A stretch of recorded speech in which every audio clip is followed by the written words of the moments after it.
Siemaneczko widzowie, z tej strony Godline. Ostatnio na kanale mogliście obejrzeć tutaj parę recenzji i parę też polecajek, natomiast teraz chciałbym was zainteresować czymś innym, a mianowicie grą Concord. Jeżeli interesujecie się grami, no to pewnie słyszeliście już o tym, jakim ta gra okazała się właśnie totalnym rozczarowaniem, jakie to jest okrutne badziewie. Jeżeli nie, to bez obaw zaraz wam to też wytłumaczę. Ja z tym tytułem akurat miałem bezpośredni kontakt, bo jako szef redakcji Game Only otrzymałem go do recenzji od Sony. Nie recenzowałem go akurat ja bezpośrednio, tylko przekazałem go innemu redaktorowi, czyli Przemkowi, którego pozdrawiam. No i okazało się, że to jest po prostu jedno wielkie gówno i to zresztą bardzo drogie gówno, bo jego produkcja według szacunków kosztowała nawet $100 milionów. W tym materiale powiemy sobie, czym tak naprawdę jest Concord, dlaczego dostaliśmy taki produkt, którego nikt w zasadzie nie chciał, a Sony przez lata uważało, że na pewno będzie on sukcesem. To na początek powiedzmy sobie, czym tak naprawdę jest w ogóle ten Concord, no bo wiele osób o nim słyszało, z reguły same złe rzeczy, natomiast niewiele osób tak naprawdę zagłębiło się w to, o co tutaj w ogóle chodzi. Otóż, drodzy widzowie, Concord to jest gra multiplayer wydana przez Sony, czyli dokładnie tą samą firmę, która niegdyś wydawała same sztosy, no i według kierownictwa tej właśnie firmy Concord miał zawojować rynek multiplayer, no był po prostu świetny. Została ona zapowiedziana w tamtym roku gdzieś tak na evencie Sony i wtedy spotkała się ze sporą dozą ciekawości wśród graczy. No też dlatego, że o grze nie wiedzieliśmy wtedy w sumie nic, bo opublikowano taki malutki, niewiele mówiący trailer trwający 50 sekund, na którym widać było tylko statek kosmiczny. Wtedy tam pod tym filmem wiele osób uważało, że to będzie jakaś nowa, fajna marka, może jakiś akcyjniak, może jakiś RPG w kosmosie, więc nadzieje były spore. No szczególnie, że wówczas też sporo mówiło się o konkurencyjnym Starfield od Xboxa, który też rozgrywał się właśnie w kosmosie. I o tej grze przez pewien czas było dość cicho, aż do maja tego roku. Na kolejnym evencie Sony, który ja zresztą oglądałem sam, opublikowano dużo dłuższy trailer i w końcu zdradzono, o co tutaj chodzi i od razu gruchnęła wieść, że będzie to kolorowa sieciowa strzelanina 5 na 5. No czujecie to?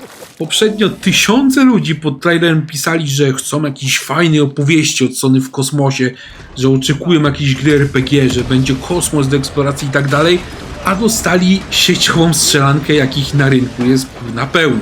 Więc oczekiwania graczy tutaj totalnie rozminęły się z tym, co Sony zaproponowało, no i to był też jeden z tych powodów, dla którego wszyscy mieli tą grę w dupie, natomiast nie jedyny. Potem pojawiła się kolejna bomba, czyli prezentacja gameplayu i nie wiem jak wam to powiedzieć, natomiast chyba dawno nie widziałem gry, która byłaby tak nudna i tak generyczna i tak starała się być wszystkim naraz. Abstrahując już od tego, że to miałby być sieciowy shooter właśnie drużynowy, których na rynku jest całe mnóstwo, wszyscy mają to gdzieś, że powstanie kolejny, no to jeszcze tutaj cała otoczka i styl tego tytułu woła po prostu o pomstę do nieba. Ja naprawdę nie wiem za bardzo od czego tu zacząć, bo tu jest taka tragedia, że to ciężko powiedzieć słowami, natomiast zacznijmy może od postaci, bo one są w takich grach ważne, tak? Zamknijcie teraz oczy, wyobraźcie sobie takie najbardziej karykaturalne, nowoczesne badziewie, jaką może zrobić Hollywood, takie gówno, nie? Teraz dodajcie do tego takie skrajne wątki, na przykład jakieś LGBT, jakieś zaimki, nie? Jakieś cuda tam w ogóle. No już? No dobra, to teraz popatrzcie na ekran. To, co teraz widzicie, to jedna z postaci w tym cudnym dziele, czyli Concord. Ja sobie nie robię tu z was jaj, to dziwaczne kolorowe cudo to jest bohater, którym tutaj macie zagrać. Chcecie nim zagrać? No pewnie nie. Ale jeżeli nie chcecie zagrać, to pewnie wyszlibyście na transfobów. Dlaczego? No bo okazuje się, że osoba, którą widzicie na ekranie, to nie jest kobieta, a przynajmniej twierdzi, że to nie jest kobieta. W rogu ekranu twórcy umieścili przy każdej z postaci opis jej zaimków. Jak ktoś nie kojarzy, to jest takie coś, że jak generalnie powinniśmy się zwracać do tej osoby. No i ta osoba ma zaimki ono czy coś takiego i trzeba się do niej zwracać jakoś tak, nie wiem, dziwacznie łamiąc polski język. Czujecie tutaj sporą dawkę żenady? No ja przyznaję, że też, a tak dziwacznych, bezjajecznych postaci w tej grze było całe mnóstwo. Jeżeli przejrzycie całą listę, to takich dziwadeł jest tutaj naprawdę bardzo, bardzo dużo i ciężko się z nimi po prostu utożsamić. Okazało się, że to był dopiero początek problemów. Najbardziej podstawowe rzeczy w sieciowej strzelance, czyli na przykład balans, czyli gameplay, okrutnie tu po prostu leżą.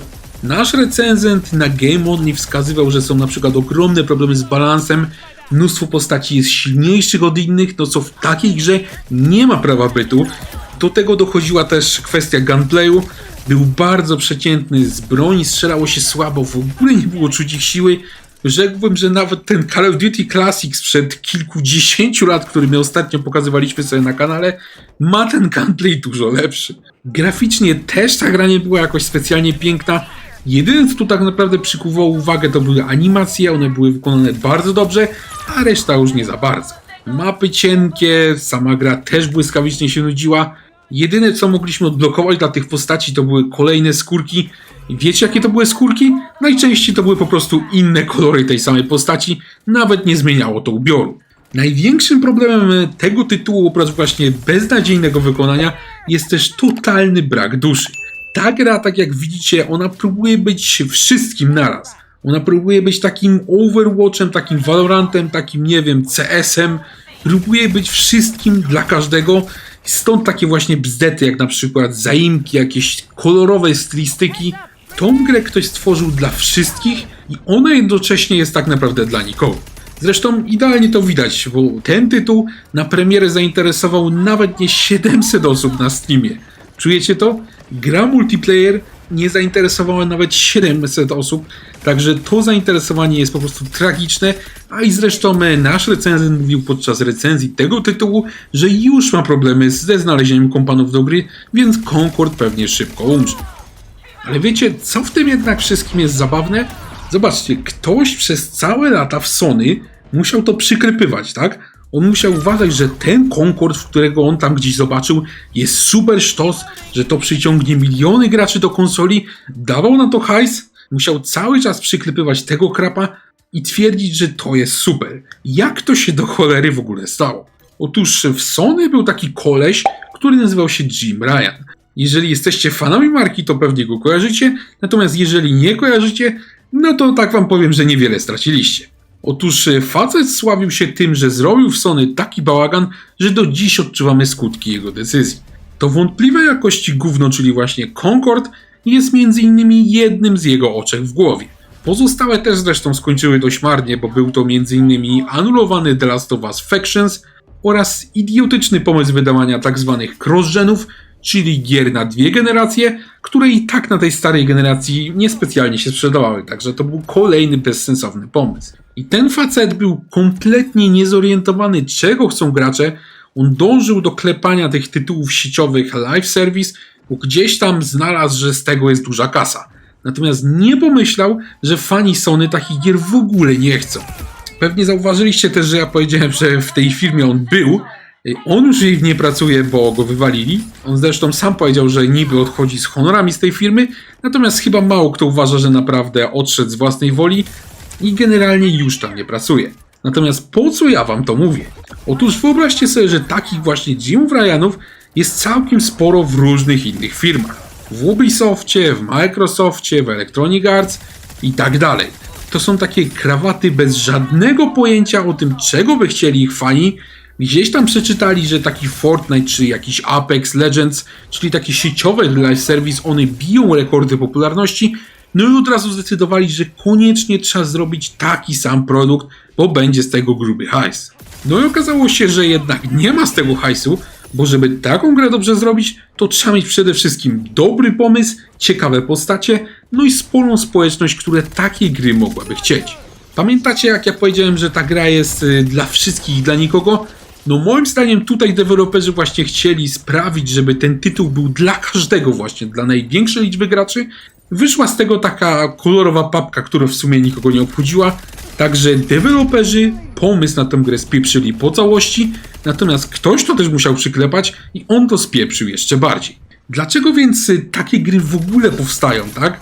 No bo biorą się za to goście bez żadnego pojęcia oczekiwania graczy i przyklepują to goście z jeszcze mniejszym albo wręcz żadnym pojęciem, patrzący jedynie na słupki w Excelu. Pytanie teraz, czy takie gry będą wciąż powstawać, No moim zdaniem, ja myślę, że tak, że niestety jeszcze wiele takich krapiszczy na rynku zobaczymy. Czasem zostają one anulowane jeszcze przed premierą, bo wydawca zda sobie po prostu sprawę, jak bardzo gówniano to wygląda, że to nie ma w ogóle sensu tego puszczać. Tak było w przypadku gry Hienas, która została anulowana po beta testach, natomiast w znakomitej mierze takie gry ciągle wychodzą i będą wychodzić. Naprawdę szkoda, że musimy na to patrzeć, szkoda, że tak się marnuje pieniądze, ale tak już niestety działają korporacje, w których często znajdujemy ludzi niekompetentnych. No dobra, ale niektórzy mogli powiedzieć, że w sumie mają to wszystko gdzieś, tak? Niech deweloperzy jak Sony czy tam inne Square Enixy robią sobie te gry, niech te gry potem zdychają, co nas w sumie to obchodzi? No w sumie nikogo z nas ten cały Concord nie obchodzi, tak? Natomiast jest tutaj problem. Otóż widzowie, według producenta, czyli firmy Firewalk Studios, ten tytuł powstawał 8 lat, pochłonął nawet $100 milionów według szacunków.